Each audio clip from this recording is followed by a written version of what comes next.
قال رسول الله صلى الله عليه وسلم إن من شرار الناس من تدركهم الساعة وهم أحياء নবীজি বলেন পৃথিবীর মধ্যে সবচাইতে নিকৃষ্ট মানুষ হলো দুই দল। এক নাম্বার, যারা জীবিত থাকতে তাদের কাছে কিয়ামত আসবে তারা হলো সবচাইতে নিকৃষ্ট। দুই নাম্বার, আল্লাযীনা ইয়াত্তাখিযুনাল কুবুরা মাসাজিদা, যারা কবরকে সেজদার স্থান বানায় তারা হবে সবচাইতে নিকৃষ্ট। এক নাম্বার, যাদের উপর কিয়ামত হবে তারা সবচেয়ে নিকৃষ্ট। দুই নাম্বার, যারা কবরকে সেজদার স্থান বানায় তারা হবে সবচেয়ে নিকৃষ্ট। আল্লাহ আমাদের সকলকে নিকৃষ্ট হওয়া থেকে হেফাজত করে। সহিহ মুসলিমের বর্ণনা 1075 নম্বর হাদিস, রাসূলুল্লাহ সাল্লাল্লাহু আলাইহি সাল্লাম ইন্তেকালের 5 দিন আগে হাদিসের মধ্যে নবী বলেন, ক্বালা রাসূলুল্লাহ সাল্লাল্লাহু আলাইহি ওয়াসাল্লাম আলা ওয়া ইন্না মান কানা ক্বাবলাকুম ইত্তাখাযু কুবুর আমবিয়াইহিম ওয়া সালিহিহিম মাসাজিদা। নবীজি বলেন, তোমাদের পূর্ববর্তী জাতি তাদের নবী আর ওলিদের কবরকে সেজদার স্থান বানিয়েছে। আলা ফালা তাত্তাখিজুল কুবুর মাসাজিদা, সাবধান তোমরা কিন্তু কবরকে সেজদার স্থান বানাবা না। আনহাকুম আন যালিকা, আমি নবী তোমাদেরকে নিষেধ করে গেলাম। ইন্তেকালের 5 দিন আগে বলছে, উম্মত মায়া করে বলে গেলাম কবরকে সেজদার স্থান বানাও না। নবীর আশেক দাবি করে যে আশেকে রাসূল, কপালেও লেখা আশেকে রাসূল, এই লোকটাও যদি কবরে সেজদা দেয়, নবী ইন্তেকালের 5 দিন আগে বলছে উম্মত কবরকে সেজদার স্থান বানাও না, সে দিচ্ছে সেজদা। কি দিতেছে? সেজদা। আপনি বুঝাবেন না, একদম কিতাবটা সামনে নিয়ে যদি একদম খাওয়ায়া দিয়ে বলেন ভাই এই যে সেজদা করা নিষেধ নিষেধ নিষেধ, বলবে এটা তো শরীয়তের বিদ্যা। কিসের বিদ্যা? তো কোন বিদ্যায়? আরেকটা আছে, এটা আপনাদের কাছে নাই, সেটাই আসল। এই এক রহস্য নিয়ে বাংলাদেশ, সবাই একমত হতে হবে, বাংলাদেশে এই সমস্ত ফাইজলামি চলবে না। এই ভণ্ডামি ফাইজলামি এগুলার দিন শেষ। কোরআন সুন্নাহর বাংলা, এটাকে সুন্দরভাবে বললে এটার বর্ণনাকে বলে মুনকাতি বা বিচ্ছিন্ন সূত্রের বর্ণনা। 12ই রবিউল আউয়ালের মধ্যে দুজন বর্ণনাকারী নির্ভরযোগ্য তাদের নাম থাকলেও মজার ব্যাপার হলো ছাত্র আর উস্তাদ যাদেরকে বলা হচ্ছে তারা আসলে ছাত্র উস্তাদ না, মাঝে একটা বিচ্ছিন্ন কিছু ঘটে গেছে। এই ঘটে যাওয়ার কারণে 12ই রবিউল আউয়ালের বর্ণনাটি প্রসিদ্ধ হলেও বিশুদ্ধ নয়। প্রসিদ্ধ হলেও কি নয়? এখন একটা ঘটনা আছে, এইখানে একজন আছে আপনার আবুল হাসান। কি আছে? আবুল হাসান। ওই যে আফফান, এই আফফানের উস্তাদ যাকে বলা হচ্ছে সাইদ, এই মাঝখানে একজন আছে, কি বলেন তো? আবুল হাসান। এখন ওই যে যারা আমাদের বিরোধিতা করবে এই বর্ণনা নিয়ে, তারা আবার আপনাদেরকে একটা বুঝ দিবে, কি জানেন? বলবে দেখছো আরিফ বিন হাবিব বইলা গেল এই সূত্রে নাকি মাঝখানে আরেকজন নাই। আরিফ বিন হাবিব মাঝখানের একজনকে ফালাইয়া দিছে। এই যে দেখেন, আফফান, আবুল হাসান, সাইদ। হ্যাঁ, আবুল হাসান আছে, এই তিনজনের মাঝে আবুল হাসান আছে, তবে এটা এই হাদিসে নয়, সেটা হলো লা তিয়ারতা ওয়ালা হামাতা ফিল ইসলাম। ওই হাদিসে একটা হাদিস আছে, লা তিয়ারতা, ইসলামে বৈরাগ্যতা বলতে কিছু নাই। ইসলামে পাখি এইভাবে ডান দিয়া উড়ে গেলে কোনো লক্ষণ, বাম দিয়া উড়ে গেলে কুলক্ষণ, এগুলা ইসলামের মধ্যে নাই। ওই সূত্রে মাঝখানে উস্তাদ একজন আছে, কিন্তু 12ই রবিউল আউয়ালের সূত্রে মাঝখানে উস্তাদ নাই। ধোকাবাজরা ওই সূত্র আইনা 12ই রবিউল আউয়ালে লাগায় দেয়। কি সুন্দর চমৎকার ভাবে সূত্র, কিন্তু এদের আরেকটা আছে। ওই সূত্র হলো লা তিয়ারা ওয়ালা হামাতা ওয়ালা সাফারা, ওই সূত্রে আপনার মাঝখানে আবুল হাসান আছে। তো ওরা কি করে ওই সূত্রটা সুন্দরভাবে আইনা এইভাবে লাগায়া একটা সাজায় কয় দেখেন ধোকাবাজ আরিফ বিন হাবিব ধরা গাইছে, লেখে। কিন্তু চান্দুরা বুঝে না, আমরা সারাদিন ইডি নিয়েই পড়ে থাকি, আমরা নাকি ধরা গেছি। আল্লাহ হেফাজত করেন। তো আমি তো কখনো খারাপ ভাষায় কিছু বলি না, আমারে জানান না, ইচ্ছা মতো বলে কয় দেখো তোমাদেরকে বুঝায় যে মাঝখানে নাকি একজন নাই, দেখো আবুল হাসান নামে একজন আছে, আরো আরেকজন সনদের মধ্যে নিয়ে আসে। তো বলেন তো এটা কি এই সনদে ওই মাঝখানের জন্য অন্য হাদিসের সনদে? ওই সনদটাই না 12ই রবিউল আউয়ালে লাগায় দেয়। আল্লাহ আমাদেরকে বুঝার তৌফিক দান করে। মনে করেন আপনাদের এই পোস্টারটা, এই যে এনে লেখা পোস্টার, এই পোস্টারে আপনারা দলিল দিছেন। কি দলিল? মাহফিল হইছে আপনাদের এই ব্রাহ্মণ হাতা। 3 দিন পরে একজনে দলিল দিছে, আরিফ বিন হাবিব তো কিশোরগঞ্জ ব্রাহ্মণবাড়িয়া সদরে জামিয়া ইউনিসিয়ার পাশে মাহফিল করছে। দলিল? হ্যাঁ দলিল আছে, আমার কাছে পোস্টার আছে। এই ব্রাহ্মণ হাতার এই পোস্টারটার এই জায়গায় ব্রাহ্মণ হাতাটা আসতে কাইটা এডিট করে এই জায়গায় সুন্দর মতো লাগাই দিছে জামিয়া ইনুসিয়া। এখন দেখে সত্যি সত্যি সব ঠিক আছে, এই জায়গায় জামিয়া ইনুসিয়াও লেখা আছে। ঘটনাটা কি সঠিক হলো না জালিয়াতি? এইভাবে জালিয়াতি হাদিসের ওই সূত্রের মধ্যেও করা হয়। আল্লাহ আমাদেরকে হেফাজত করেন। তাহলে বলেন তো, 12ই রবিউল আউয়ালের সূত্রে ওস্তাদ আর ছাত্রের সাক্ষাৎ হইছে? ব্যবধান কয় বছর? 24 বছর। এই জন্য এই সূত্রকে বলা হয় বিচ্ছিন্ন, এটাকে বলা হয় মুনকতি। বর্ণনার ক্ষেত্রে মুনকতি গ্রহণযোগ্য নয়। তাই 12ই রবিউল আউয়াল প্রসিদ্ধ, তবে কি না বিশুদ্ধ না। এটা তো আজকে আপনাদের এলাকায় আমি বলে গেলাম 8 অথবা 9 বিশুদ্ধ, 12ই রবিউল আউয়াল প্রসিদ্ধ। কালকে আপনাদের সাথে অনেকের তর্ক হতে পারে। তর্ক থেকে বাঁচার জন্য আপনাদের করণীয় আমি একটা বুদ্ধি শিখিয়ে দিই। আমারে আপনারা একটু প্রশ্ন করেন, জিজ্ঞাসা করেন নবীর জন্ম কবে, জিজ্ঞাসা করেন। এবার ঝগড়া থেকে বাঁচার জন্য বুদ্ধি করে জবাবটা দিই। দেখেন 8 থেকে 12ই রবিউল আউয়ালের মাঝে যে কোনো একদিন। কি বললাম? 8 থেকে 12ই রবিউল আউয়ালের মাঝে যে কোনো। হ্যাঁ, আপনার ঝগড়া বলবে 12, আপনি বলবেন হ্যাঁ, তাহলে 8 বলবেন হ্যাঁ, তাহলে 9, এটাও ঠিক আছে, আর 10 এটাও আছে বলবেন, আরে 12 ঠিক আছে। তুমি কি ঠিক ঠিক সবে তো আপনি বলবেন হ্যাঁ, বর্ণনা এগুলো আছে, এই জন্য বললাম 12 আছে, 8ও আছে, 9ও আছে। আর তুমি কোনটা? আপনি বলবেন ঝগড়া করবেন নি সেটা বলেন। যদি কয় হ্যাঁ, তাহলে বলবেন আমি সব। 8 থেকে 12-র মাঝে যে কোনো একদিন। যদি বলে না ঝগড়া করবো না, সুন্দরভাবে বলো, তাহলে বলবেন 8, 9 বিশুদ্ধ, 12 প্রসিদ্ধ। শর্ত আছে, ঝগড়া না করলে এটা কইবেন, আর করলে বলবেন 8 থেকে 12। আল্লাহ আমাদেরকে হেফাজত করে। এইগুলো আজকের আলোচনার 5 নম্বর আলোচনা, নবীর জন্ম তারিখ কবে। 6 নম্বর আলোচনা, নবীজির জন্মকে কেন্দ্র করে ঈদে মিলাদুন নবী কবে থেকে শুরু হয়েছে। ঈদে মিলাদুন নবী কবে থেকে? বলেন। ইরাক দেশে মসুল শহরে বাদশাহ আবু সাঈদ মুজাফফর সর্বপ্রথম আবুল খাত্তাব ওমর ইবনে দিহিয়া নামক জনৈক দরবারি দালাল হুজুরের মাধ্যমে 604 হিজরিতে সর্বপ্রথম ঈদে মিলাদুন নবী শুরু করে। সবাই আমার সাথে বলেন, 604 হিজরিতে ইরাক দেশের মসুল শহরের বাদশাহ আবু সাঈদ মুজাফফর সর্বপ্রথম আবুল খাত্তাব ওমর ইবনে দিহিয়া নামক জনৈক হুজুরের মাধ্যমে সর্বপ্রথম ঈদে মিলাদুন নবী শুরু করে। যেই কাজটি বলেন নবী ইন্তেকালের 604 বছর পর্যন্ত ছিল না, সেই কাজ করব কিনা নিজের আকলকে জিজ্ঞাসা করব এভাবে,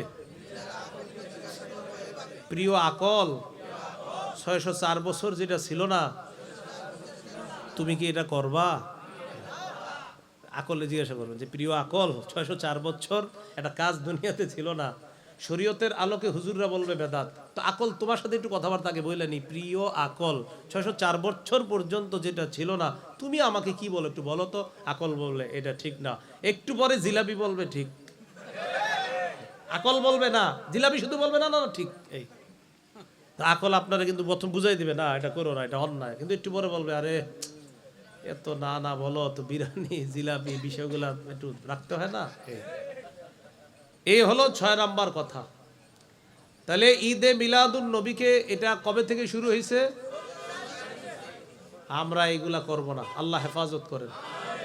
7 নাম্বার আলোচনা, রাসূলুল্লাহ সাল্লাল্লাহু আলাইহি সাল্লাম তার জন্মদিনে কোনো আমল যদি করে থাকে, কারা কারা ওই আমল করবেন ইনশাআল্লাহ? বলেন ইনশাআল্লাহ।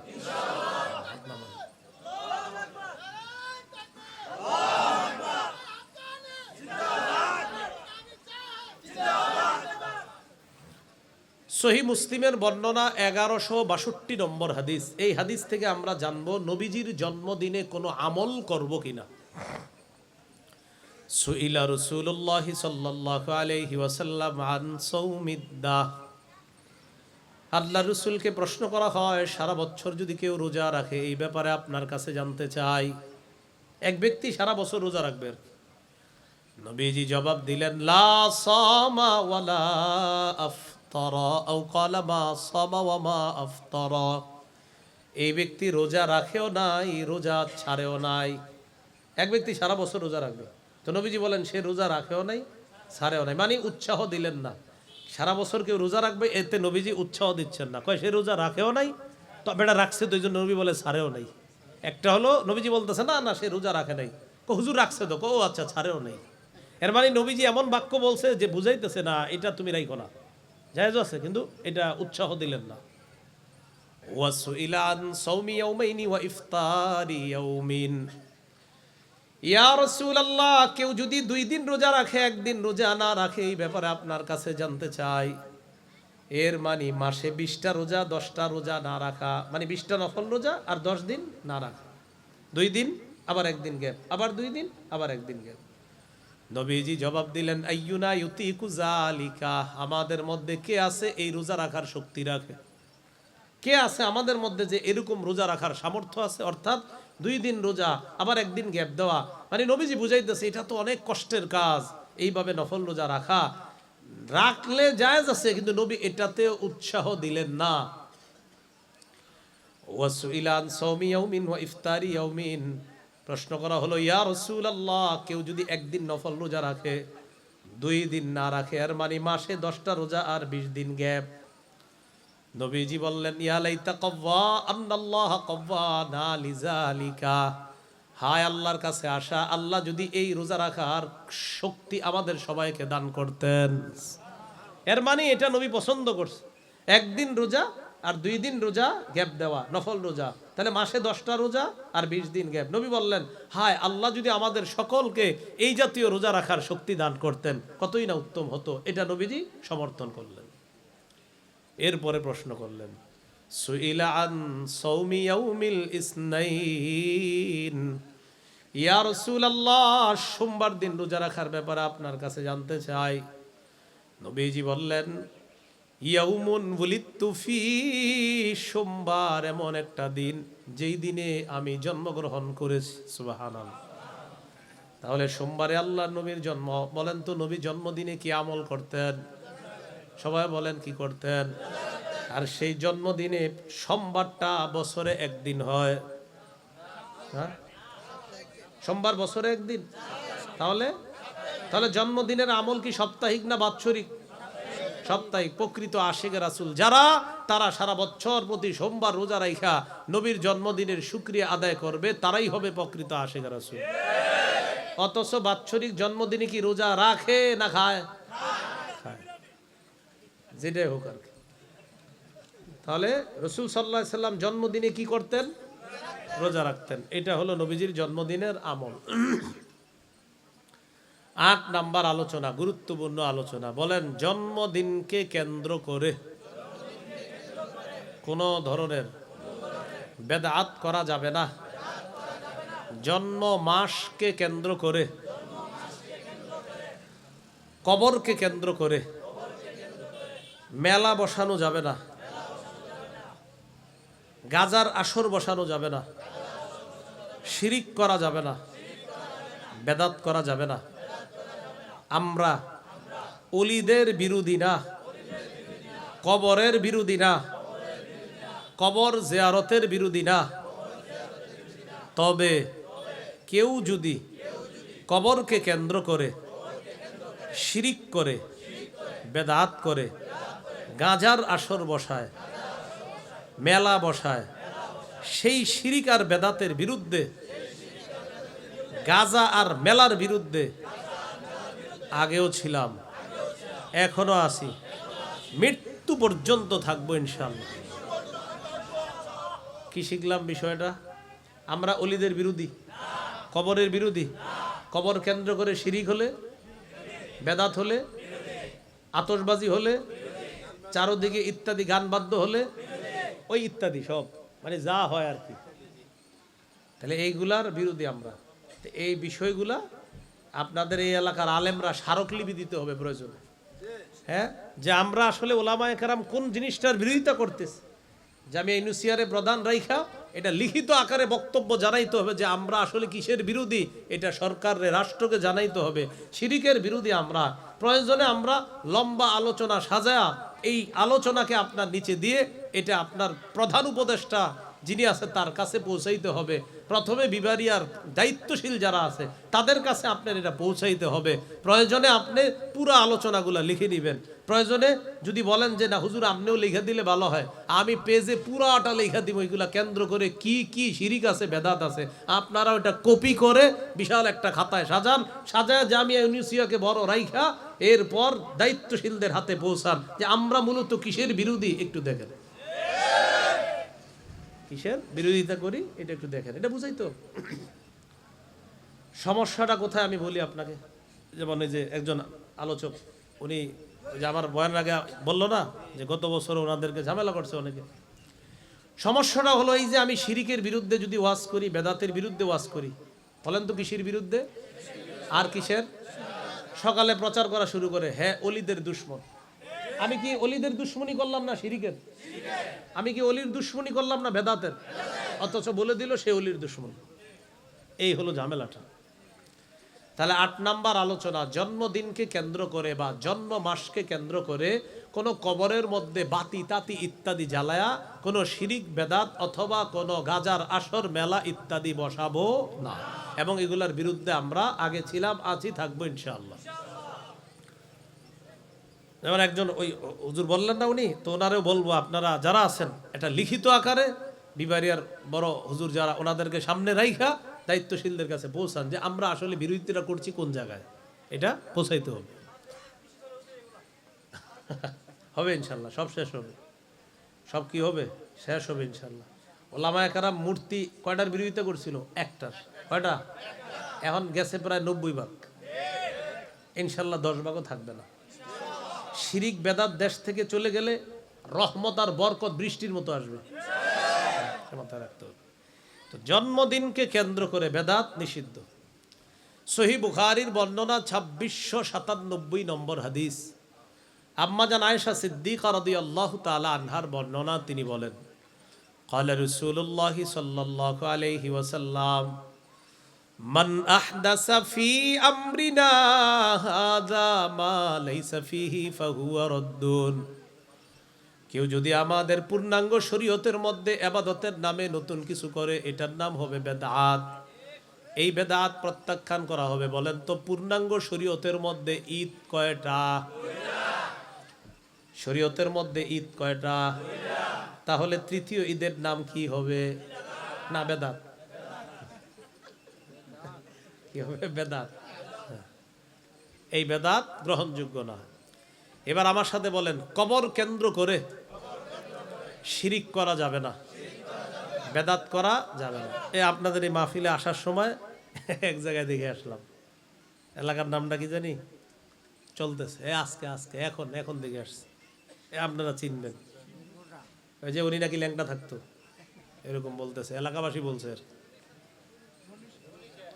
যেটাই হোক, আমার কথা হলো ওইটা আবার প্রিয় আকলরে জিজ্ঞাসা করবেন যে একজন পীর যিনি শ্রদ্ধার জিনিস, শ্রদ্ধার মানুষ, পীর কি কয়? ল্যাংটা না। এটা শরীয়তের আলোকে তো হারাম, কিন্তু আপনি আকলরে জিজ্ঞাসা করেন যে আকল, আচ্ছা আমার পীর কি ল্যাংটা হইতে পারে? আকল বলবে পীর আবার ল্যাংটা হয় কেমন? তো এরপরে আপনার ভিতরে ওই গাঁজাখুরি কিছু চিন্তা ভাবনা বলবে না, ল্যাংটা হইলেও অনেক কিছু আছে, যদিও দেখা যায় কি আছে। এই হলো বিষয়টা। আরে ভাই এলাকার মানুষে বুঝান ল্যাংটা পীর হয় কেমনে? পীর মানে আমরা বুঝি, যেমন হাফিজি হুজুর নামটা বললেই শ্রদ্ধায় পুরা বুকটা ভরা যায়। যে হাফিজ হুজুর মানে আমরা দেখি নাই, কিন্তু শ্রদ্ধায় বুক ভরা যায়। তো পীর মানি তো শ্রদ্ধা, ভক্তি, ভালোবাসা, এই শ্রদ্ধায় ভরে যাবে বুকটা। কিন্তু আপনি যখন শুনলেন যে ল্যাংটা পীর, বিষয়টা কি হলো? এটা তো শ্রদ্ধার জায়গাটা কোথায় থাকলো? আর সেটাই বলছিলাম, এগুলা নিষেধ ভাই, এগুলা কিন্তু হারাম। সহিহ বুখারীর বর্ণনা 400 27 নম্বর হাদিস। এই হাদিসের বর্ণনাকারী আয়েশা সিদ্দিকা রাদিয়াল্লাহু তাআলা আনহা, তিনি বলেন, আন্না উম্মা হাবিবাতা ওয়া উম্মা সালামাতা যাকারাতা কানিসাতান রাআইনাহা বিল হাবাশা ফিহা তাসাবির। নবীজির বিবি উম্মে হাবিবা উম্মে সালামা রাদিয়াল্লাহু তাআলা আনহুমা হাবশায় গিয়ে একটা গির্জা দেখলেন। গির্জার মধ্যে দেখলেন মানুষের মূর্তি বসানো। গির্জার মধ্যে, গির্জার নিচে হলো মানুষের কবর, গির্জার ভিতরে হলো মানুষের মূর্তি।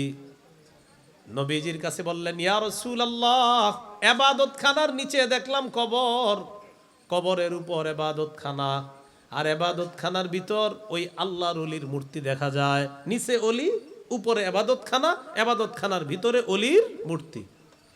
فقال رسول الله صلى الله عليه وسلم إن أولئك إذا كان فيهم الرجل الصالح فمات بنوا على قبره مسجدا وصوروا فيه تلك الصور। এরা হলো ওই সমস্ত মানুষ যাদের মধ্যে কোনো ভালো মানুষ যখন মারা যায়, ওই মানুষটাকে তারা কবর দেয়। কবর দেওয়ার পর তার কবরের উপর তারা একটা সেজদার স্থান বানায়, আর ওই সেজদার স্থানের মধ্যে তারা আল্লাহর ওলিদের মূর্তিগুলা বসায় দেয়। উলাইকা শিরারুল খালকি ইনদাল্লাহি ইয়াউমাল কিয়ামা। কিয়ামতের ময়দানে তারাই হবে আল্লাহর কাছে সবচাইতে নিকৃষ্ট জাতি। বলি নাউজুবিল্লাহ। তাহলে বলেন, কবর কেন্দ্র করে যারা সেজদার স্থান বানায়, আল্লাহর কাছে তারা কি জাতি হবে? সবচেয়ে নিকৃষ্ট জাতি। সবচেয়ে নিকৃষ্ট জাতি হবে তারা। মুসনাদে আহমদের বর্ণনা, ক্বালা রাসূলুল্লাহি সাল্লাল্লাহু আলাইহি ওয়াসাল্লাম, ইন্না মিন শিরারিন নাস মান তুদরিকুহুমুস সাআতু ওয়া হুম আহইয়া। নবীজি বলেন, পৃথিবীর মধ্যে সবচাইতে নিকৃষ্ট মানুষ হলো দুই দল। এক নাম্বার, যারা জীবিত থাকতে তাদের কাছে কিয়ামত আসবে, তারা হলো সবচাইতে নিকৃষ্ট। দুই নাম্বার, আল্লাযীনা ইয়াত্তাখিযুনাল কুবুরা মাসাজিদা, যারা কবরকে সেজদার স্থান বানায়, তারা হবে সবচাইতে নিকৃষ্ট। এক নাম্বার, যাদের উপর কিয়ামত হবে তারা সবচেয়ে নিকৃষ্ট। দুই নাম্বার, যারা কবরকে সেজদার স্থান বানায়, তারা হবে সবচেয়ে নিকৃষ্ট। আল্লাহ আমাদের সকলকে নিকৃষ্ট হওয়া থেকে হেফাজত করে। সহিহ মুসলিমের বর্ণনা 1075 নম্বর হাদিস। রাসূলুল্লাহ সাল্লাল্লাহু আলাইহি সাল্লাম ইন্তেকালের 5 দিন আগে এই হাদিসটা বলছেন। এই হাদিসের মধ্যে নবী বলেন, ক্বালা রাসূলুল্লাহ সাল্লাল্লাহু আলাইহি ওয়াসাল্লাম, আলা ওয়া ইন্না মান কানা ক্বাবলাকুম ইত্তাখাযু কুবুর আমবিয়াইহিম ওয়া সালিহিহিম মাসাজিদা। নবীজি বলেন, তোমাদের পূর্ববর্তী জাতি তাদের নবী আর ওলিদের কবরকে সেজদার স্থান বানিয়েছে। আলা ফালা তাত্তাখিজুল কুবুর মাসাজিদা, সাবধান, তোমরা কিন্তু কবরকে সেজদার স্থান বানাবা না। আনহাকুম আন যালিকা, আমি নবী তোমাদেরকে নিষেধ করে গেলাম। ইন্তেকালের 5 দিন আগে বলছে, উম্মত মায়া করে বলে গেলাম, কবরকে সেজদার স্থান বানাও না। নবীর আশেক দাবি করে যে আশেকে রাসূল, কপালেও লেখা আশেকে রাসূল, এই লোকটাও যদি কবরে সেজদা দেয়, নবী ইন্তেকালের 5 দিন আগে বলছে, উম্মত কবরকে সেজদার স্থান বানাও না, সে দিচ্ছে সেজদা। কি দিতেছে? সেজদা। আপনি বুঝাবেন না, একদম কিতাবটা সামনে নিয়ে যদি একদম খাওয়ায়া দিয়ে বলেন, ভাই এই যে সেজদা করা নিষেধ নিষেধ নিষেধ, বলবে এটা তো শরীয়তের বিদ্যা। কিসের বিদ্যা? তো কোন বিদ্যা? আরেকটা আছে, এটা আপনাদের কাছে নাই, সেটাই আসল। এই এক রহস্য নিয়ে বাংলাদেশ, সবাই একমত হতে হবে, বাংলাদেশে এই সমস্ত ফাইজলামি চলবে না। এই ভণ্ডামি ফাইজলামি, এগুলার দিন শেষ। কোরআন সুন্নাহর বাংলাদেশ। ওই আগের আপনি মানে কি করে না করে ইচ্ছা মতো নারী পুরুষ একসাথে গিয়ে নাচে, দলিল দেয়, কয় মক্কায় হজ করে তো নারী পুরুষ একসাথে। চিন্তা করছেন? দলিল দিয়ে দেয়, এদের নারী পুরুষ একসাথে যে সব জায়গায় যায়, বলবেন কেন যান? মক্কায় দিয়ে যায়। মানে হে কি এক আজীব দলিল।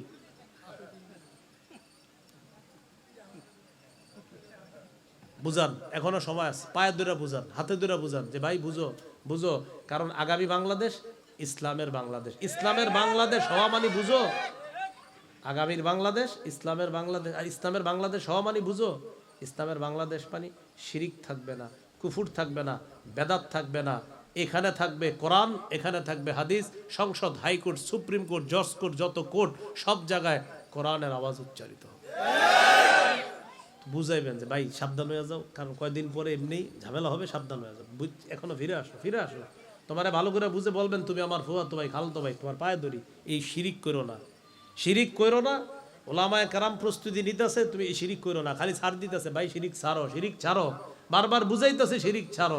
এরপরে তোমরা গিয়া আন্দোলন করতেছে, গিয়া ঢাকা গিয়ে করে শিরিক, গিয়ে কয় না রক্ষা করব। মহিলা গিয়ে কইতেছে রক্ষা করব। একটা মেয়ে আইসা বলতেছে, কয় না মাজার আম করে আল্লাহ প্রেম শিখায়, মাজার হেরে নবী প্রেম শিখায়, আইসা বলতেছে। এই শব্দ বলছে, মাজার আল্লাহ প্রেম শিখায়, মাজার ছবি কল, এই বাক্য বলছে এক মেয়ে আইসা প্রেস ক্লাবে। হ্যাঁ বলে আল্লাহ প্রেম শিখায়, নবী প্রেম শিখায়। বুঝে না, বুঝাইতে হবে এদেরকে। কি করতে হবে ভাই? বুঝাইতে হবে যে এখনো সুযোগ আছে বুঝানো। ওলামায়ে কেরাম ব্যাপকভাবে কাজ করতে হবে, সুন্নাহের প্রচার করতে হবে। যুবকরা দেশ পাল্টায় দিছে, তো যুবকরা বেদাত উঠাইতে পারবে না কেন? আল্লাহ তৌফিক দান করেন। হুজুর ছাড়া অন্যরা হাত তুলবেন, হুজুররা না, অন্য হুজুর ছাড়া যে যুবকরা আছেন হাত তোলেন। হ্যাঁ, আলেমদের সাথে আপনারা থাকবেন তো ইনশাআল্লাহ? আল্লাহ তৌফিক দান করেন। তাহলে কবর কেন্দ্রিক সেজদা শিরিক, বাড়াবাড়ি শিরিক। রবিউল আউয়ালে এই বাড়াবাড়িগুলা শুরু হয়, চলতেছে অনেক জায়গায়, হইতেছে অনেক জায়গায়। এজন্য উলামায়ে কেরাম বলছে আমরা অলিদের বিরুদ্ধে না, কবরের বিরুদ্ধে না, আমরা শিরিকের বিরুদ্ধে। আলহামদুলিল্লাহ আলেমরা বিভিন্ন মাজারে কবরে গিয়ে বুঝাইতেছে তাদেরকে যে দেখো এগুলা শিরিক, এইগুলা সামনে আর চলতে দেওয়া হবে না, আস্তে আস্তে এগুলা থেকে ফিরে আসো। ভবিষ্যতে ইনশাআল্লাহ আমরা শিরিক, বেদাত, কুফুর, মাজার, গাজার আসর বাংলাদেশে আমরা চলতে দিব না। এই হলো আপনার কবর কেন্দ্রিক শিরিক, এটা থেকে বাঁচতে হবে। এটা নবীজির জন্ম মাসকে কেন্দ্র করে ব্যাপকভাবে এশিয়া মহাদেশে চলে। আরেকটা হাদিস শুনেন, নবী ইন্তেকাল করবে যেদিন, এদিনের হাদিস, সহিহ বুখারী 435 নম্বর হাদিস। লাম্মা নুজিলা বিরাসূলিল্লাহি সাল্লাল্লাহু আলাইহি ওয়াসাল্লাম তাফিকা ইয়াতরাহু খামিসাতান আলা ওয়াজহিহি। আল্লাহ নবী যেদিন ইন্তেকাল করবে সেদিন নিজে তার চেহারা মোবারকের উপর একটা কাপড় রাখলেন, কাপড়। ফাইদা তাম্মা, নবীর যখন প্রাণটা বের হবে কাপড়টা চেহারা মোবারকের উপর থেকে সরায় নিলেন। প্রাণ বের হওয়ার আগে কাপড় রাখলেন, প্রাণ বের হবে যখন কাপড়টা সরায় নিলেন। কাপড় সরানোর পর নবীর ইন্তেকাল হবে, এই যে প্রাণটা বের হবে ওই মুহূর্তে বললেন লানাতুল্লাহি আলাল ইয়াহুদি ওয়ান নাসারা ইত্তাখাযু কুবুর আমবিয়াইহিম মাসাজিদা। ইহুদিদের উপর আল্লাহর অভিশাপ, খ্রিস্টানদের উপর আল্লাহর অভিশাপ, তারা তাদের নবীদের কবরকে সিজদার স্থান বানিয়েছে। ইউহাযযিরু মা সানাউ, নবী সতর্ক করে দিচ্ছেন উম্মত আমি ইন্তেকালের পর আমার কবরকে কিন্তু সিজদার স্থান বানাবা না। এবার বলেন, কবর কেন্দ্র করে মেলা বসানো যাবে না। বলেন তো কি বসানো যাবে না? আবু দাউদের 2042 নম্বর হাদিস, ক্বালা রাসূলুল্লাহি সাল্লাল্লাহু আলাইহি ওয়াসাল্লাম লা তাজআলু বুয়ুতাকুম কুবুরা ওয়া লা তাজআলু কবরি ঈদা। তোমরা তোমাদের ঘরগুলাকে কবর বানায়ো না। যেই ঘরে কোরআন তেলাওয়াত হবে না, নফল নামাজ হবে না, জিকির হবে না, ওই ঘর কবরের মতো হয়ে যায়। ওয়ালা তাজআলু কবরি ঈদা, আমার কবরকে তোমরা উৎসবের স্থান বানায়ো না। আমার কবরকে কেন্দ্র করে মেলা বসাবা না, উৎসব বসাবা না। নবীর কবরকে কেন্দ্র করে নবী মেলা বসাইতে নিষেধ করে, উৎসব বসাইতে নিষেধ করে। নবী বলেন আমাকে যদি মুহাব্বত করো সাল্লু আলাইয়া, আমার উপর বেশি বেশি দুরূদ শরীফ পড়বা। ফাইন্না সালাতাকুম তাবলুগুনি হাইসু কুনতুম, যেখানেই থাকো তোমাদের দুরূদ আমি নবীর কাছে ওই মুহূর্তেই পৌঁছে যায়। পড়েন সাল্লাল্লাহু আলাইহি ওয়াসাল্লাম, সাল্লাল্লাহু আলাইহি ওয়াসাল্লাম। আল্লাহুম্মা সাল্লি আলা মুহাম্মদ ওয়া আলা আলি মুহাম্মদ কামা সাল্লাইতা আলা ইব্রাহিমা ওয়া আলা আলি ইব্রাহিম ইন্নাকা হামিদুম মাজিদ। এই যে আমরা সবাই পড়লাম, বিশ্বাস করেন সাথে সাথে নবীর কাছে পৌঁছে গেছে, সাথে সাথে নবীজির কাছে পৌঁছে গেছে। তাহলে 8 নাম্বার আলোচনা, জন্ম তারিখ, জন্মদিন, জন্ম মাসকে কেন্দ্র করে বেদাত শিরিক করা যাবে না। 9 নাম্বার, প্রশ্ন করবে অনেকে, নতুন আবিষ্কারের নাম যদি বেদাত হয়, লাইট ফ্যানও তো বেদাত। লাইট ফ্যান কি?